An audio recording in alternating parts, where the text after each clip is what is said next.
तो इस आर्टिकल में चर्चा की गई है कि ट्रस्ट को आप कल्टीवेट करो, फ्लेक्सिबिलिटी शो करो। तो गवर्नमेंट जो है यहाँ पर जैसे बात करने के लिए, बातचीत के लिए आगे बढ़ रही है, स्टेप उठा रही है। तो ये फार्मर्स इसका वेलकम कर रहे हैं, फार्मर्स भी इसको सपोर्ट कर रहे हैं कि हाँ, हम भी जो है बातचीत के लिए तैयार हैं। पहले ऐसा हुआ था कि 2-3 बार बातचीत हुई थी सरकार के साथ, तो बाद में किसानों ने ये कहा कि हमें सिर्फ हल चाहिए, आप हमें डिसीजन बताइए हाँ या ना। तो अभी फार्मर्स जो है ये भी थोड़े से फ्लेक्सिबल हुए, उन्होंने कहा कि हम बातचीत करेंगे। तो इसी मुद्दे के ऊपर यहाँ पर चर्चा की जा रही है कि जो फार्मर्स हैं और जो गवर्नमेंट है, दोनों यहाँ पर जो है एक तरह से फ्लेक्सिबिलिटी शो कर रहे हैं कि जो है हम नेगोशिएशन जो है वो करने के लिए रेडी हैं, जो भी सेटलमेंट जो है आने वाले समय में की जा सके उसके लिए।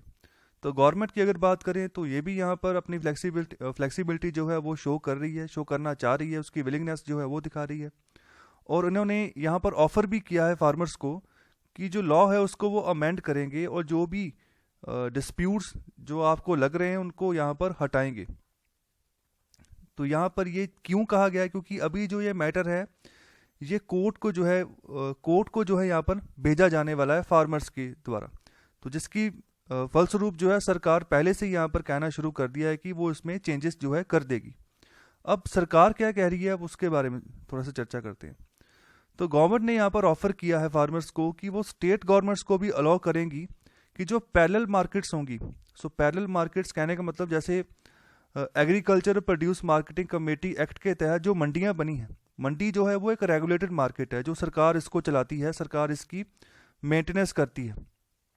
तो इसमें क्या होता है कि टैक्स लगता है फार्मर्स के ऊपर भी जब ये मंडी में अपनी उपज लेकर आते हैं, और साथ ही साथ जो आड़ती है इनसे सामान खरीदता है उसके ऊपर लगता है टैक्स। तो उसी टैक्स का पैसा फिर मंडी की मेंटेनेंस के लिए लगाया जाता है। तो यहाँ पर सरकार कह रही है कि जो पैरेलल मार्केट्स बनेगी रेगुलेटेड मार्केट्स के साथ साथ, ये पैरेलल मार्केट्स वही हैं जो कॉरपोरेट्स के द्वारा बनाई जाएंगी, जो प्राइवेट होल्डर्स होंगे, जो सामान खरीदेंगे, जो फसल का जो उपज निकल कर आएगी उसको खरीदेंगे। तो इन्हीं के ऊपर क्वेश्चन मार्क है। फार्मर्स इन्हीं के ऊपर यहाँ पर बात कर रहे हैं कि आने वाले समय में ये एमएसपी के ऊपर खरीद नहीं करेंगे, ये अपनी मनमर्जी करेंगे, जैसे भारत के और जो बाकी के राज्य है वहाँ पर होता है। तो वैसा ही जो है पंजाब और हरियाणा में भी होना शुरू हो जाएगा।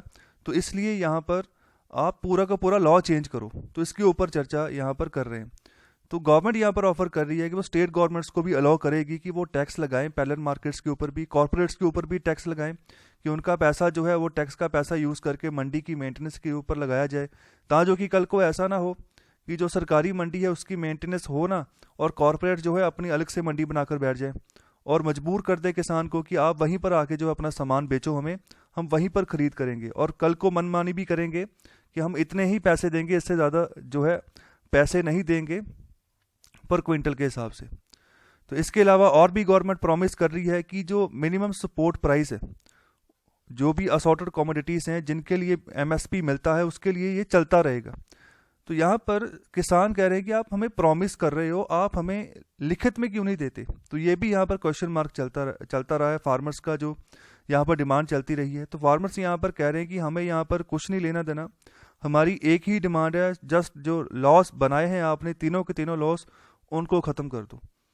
तो ये फार्मर्स की सीधी सीधी डिमांड है। जब भी ऐसी फ्लेक्सिबिलिटी सरकार शो करना चाहती है, सरकार ऐसे डिमांड्स अपनी ओर से ऑफर देती है, तो फार्मर्स का सिर्फ यहाँ पर एक ही स्टैंड है कि आप फार्म लॉज को जो है टोटली रिपील करो, हमें इसमें अमेंडमेंट्स जो है वो मंजूर नहीं है।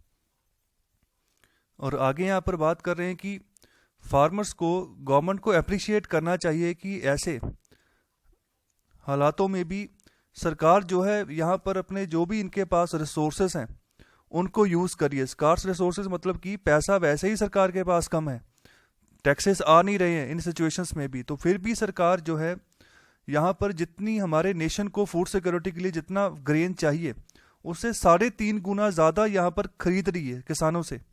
ओके, खरीद उसकी चलती जा रही है।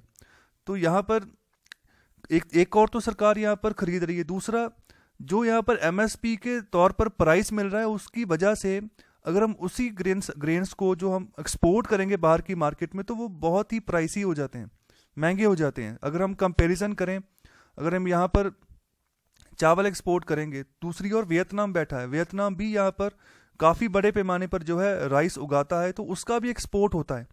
लेकिन अगर आप प्राइस कंपेयर करोगे तो उसका जो प्राइस है वियतनाम का वो कंपैरिजन में कम रहता है। और दूसरा बेनिफिट जो वियतनाम को ये है कि वहाँ पर बारिश होती है, नेचुरली वहाँ पर जो है रिसोर्सेज है राइस का, वहाँ पर ऐसा नहीं है कि हम ग्राउंड वाटर को यूज़ करके वहाँ पर जो है राइसेस जो है वो उसको पैदावार बना रहे हैं। लेकिन अगर बात करें भारत के जो नॉर्दर्न स्टेट्स हैं, वहाँ पर ग्राउंड वाटर को यूज़ कर करके जो है वो राइस कल्टीवेशन कर रहे हैं। हालांकि उनकी जो राइस है उनकी पेरेंट फसल नहीं है, उनकी जो पेरेंट फसल है वो गेहूं है, जो नेचर के हिसाब से होती है। सो कहने का मतलब एक और तो जो नेचर है उसको भी एक्सप्लॉइट कर रहे हैं, दूसरी और जो है जो प्राइस मिल रहा है वो भी इतना ज़्यादा हो जाता है कि अगर बाहर की मार्केट में कंपटीशन देना है तो वो नहीं दे पाएंगे हम। और इसके अलावा अगर बात करें भारत की, तो जो एक्सेस में जो ग्रेन, जो दाने, जो फसलें खरीद लेती है सरकार, उसको बाद में गोदाम में रखती है, और वहाँ पर भी जो सरकारी गोदाम होते हैं वहाँ पर भी वो सड़ती रहती है काफ़ी सालों तक। चूहे वहाँ पर जो है अपने घर बनाकर बैठ जाते हैं। इसके अलावा जब ये फसल उगाई जाती है, जब फसल की पैदावार होती है, तो उस समय में भी बहुत ही वास्ट अमाउंट में रिसोर्सेज को एडिशनली जो है वेस्ट किया जाता है। जैसे पावर में सब्सिडी मिलती है, इसके अलावा जो इरिगेशन वाटर होता है उसकी सब्सिडी मिलती है, इसके अलावा फर्टिलाइजर्स की सब्सिडी मिलती है। तो ये सब्सिडी सारी जो है भारत सरकार दे रही है, जो टैक्स से पैसा इकट्ठा हो रहा है उससे। ओके, तो ये भी जो है उस पैदावार को एक चलने के जो प्रोसेस था उसमें सरकार जो है एडिशनल पैसा लगा रही है, और उसके बाद जब पैदावार हो जाती है फिर सरकार उसको खरीद भी रही है एडिशनल और पैसा लगा के। तो यहाँ पर जो भारत सरकार का जो कथन है वो कहती है कि अगर एक सीज़न में अगर पंजाब से वो यहाँ पर अनाज उठाती है तो 60,000 करोड़ का खर्चा होता है, अगर हरियाणा से उठाती है तो 30,000 करोड़ का उसके आसपास का वो खर्चा करते हैं। ये सिर्फ और सिर्फ जो एमएसपी के ऊपर जो फसल खरीदती है सरकार उसी का प्राइस यहाँ पर बता रहा हूँ। इसके अलावा अगर फर्टिलाइजर्स की बात करूँ तो हाल ही में 2 महीने पहले भारत सरकार ने 65,000 करोड़ की सब्सिडी फर्टिलाइजर्स के ऊपर भी दी है। और इसके अलावा जो स्टेट गवर्नमेंट्स होती हैं वो पावर सब्सिडी भी देती हैं। बहुत सारे राज्य ऐसे भी हैं जहाँ पर पावर फ्री में देते हैं कि आप जो है इरिगेशन के लिए आप पानी यूज़ करना है, अपने मोटर चलानी है या पंप यूज़ करना है तो आपको इलेक्ट्रिसिटी फ्री होगी।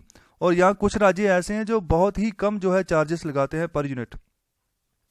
तो अगर बात करें पंजाब की, तो वो वैसे ही यहाँ पर फिस्कल क्राइसिस में उससे जूझ रहा है, और क्योंकि यहाँ पर ओपन एंडेड पावर सब्सिडी जो है फार्मर्स को दी जाती है, तो इसके ऊपर भी पंजाब में जो है पॉलिटिक्स होती है। और आगे बात करें कि जो एक्सेसिव यूज़ हमने यहाँ पर करना शुरू कर दिया लिफ्ट इरिगेशन का, कहने का मतलब धरती के नीचे का जो ग्राउंड वाटर वहाँ से पंप लगाकर पानी को बाहर निकालकर हम राइस कल्टीवेशन कर रहे हैं, तो उससे ग्राउंड वाटर का जो केमिस्ट्री है वो ख़राब हो चुका है। ग्राउंड वाटर का जो पहुंच है बहुत नीचे जा चुका है, और जो सॉइल केमिस्ट्री है वो करप्ट हो चुकी है, मतलब कि गुणवत्ता जो मिट्टी की थी वो ख़त्म हो रही है। और ऐसी सिचुएशन बन चुकी है कि जो अगर हम कहें कि सस्टेन प्रोडक्शन करनी है वो तो नहीं हो रही है, कॉस्ट बढ़ती जा रही है, और जो सब्सिडी बर्डन है वो सरकार के ऊपर बढ़ता जा रहा है। और एट द सेम टाइम बात करें कि भारत यहाँ पर बहुत बड़े पैमाने पर एडिबल ऑयल्स जो हैं, लेंटिल जो हैं, और जो फ्रूट्स हैं उनको बहुत ही बड़े मात्रा में बाहर से इंपोर्ट कर रहा है इसी समय के दौरान, और दूसरी ओर जो है यहाँ पर खरीद भी कर रहा है। और आगे बात कर रहे हैं कि गवर्नमेंट ने यहाँ पर प्रॉमिस भी किया है कि जो फार्म गेट इंफ्रास्ट्रक्चर है उसमें वो काफ़ी बड़े पैमाने पर इन्वेस्ट भी करेगी, ताकि जो कि फार्मर प्रोड्यूसर्स ऑर्गेनाइजेशंस हैं वो बनाई जा सकें। तो एफपीओस बनाने का मकसद यही है कि फार्मर्स को कोई भी अगर कठिनाई आती है फार्मिंग के समय में, तो उस समय वो फार्मर प्रोड्यूसर ऑर्गेनाइजेशंस में जाएं, वहाँ से हेल्प ले सकते हैं, किसी भी तरह की हेल्प जो है यहाँ से मिल सकती है। तो यहाँ पर 5 से ज़्यादा जो है कुछ मेंबर्स जो है इकट्ठे होकर एक ऑर्गेनाइजेशन बना सकते हैं, और अपने आसपास के जो गांव है उनकी देखरेख कर सकते हैं, उनकी कोई प्रॉब्लम्स आती है उनको सॉल्यूशंस जो है वो फाइंड आउट कर सकते हैं। तो सरकार यहाँ पर सपोर्ट प्रोवाइड करेगी। तो इसके ऊपर भी सरकार प्रॉमिस कर रही है। और साथ ही साथ ऑथर बात कर रहे हैं कि गवर्नमेंट को अभी स्टेप ले लेने चाहिए। तो इनके जो यहाँ पर प्रॉमिस सरकार करना चाहती है उसको अश्योर करने के लिए फार्मर्स को कि हाँ भी मैं काम कर रही हूँ, तो सरकार को दिखाना चाहिए यहाँ पर। और आर्टिकल के आखिर में बात की जा रही है कि डिबेट अगर हो तो इस मुद्दे पर होनी चाहिए कि कैसे जो ग्रेन है उसको हम डाइवर्सिफाई कर सके कमोडिटीज़ के साथ। जो कमोडिटीज़ अलग अलग पैमाने पर भारत में बनती हैं अलग अलग प्रोडक्ट्स की, तो उसको ग्रेन के साथ कैसे यहाँ पर डाइवर्सिफाई करें, तो जिससे यहाँ पर पता चलता है कि भारत कैसे यहाँ पर जो है शॉर्टेज को फेस करता है, कैसे जो यहाँ पर रिस्क निकल कर आते हैं उनके साथ लड़ता है, तो उसके बारे में भी यहाँ पर पता चले। तो जो पॉलिटिकल सेंस यहाँ पर सरकार की यही कहती है कि जो सरकार है वो चाहती है कि फार्मर्स की हेल्प करे, ना कि उनको हार्म पहुंचाए, ना कि उनको दर्द पहुंचाए। तो यही था पूरा आर्टिकल, जिसमें फार्मर्स के साथ सरकार क्या कर रही है, किस किस तरह के सरकार सपोर्ट प्रोवाइड कर चुकी है, और सरकार यहाँ पर सरकार की इंटेंशन क्या है, तो उसके बारे में यहाँ पर चर्चा की गई है।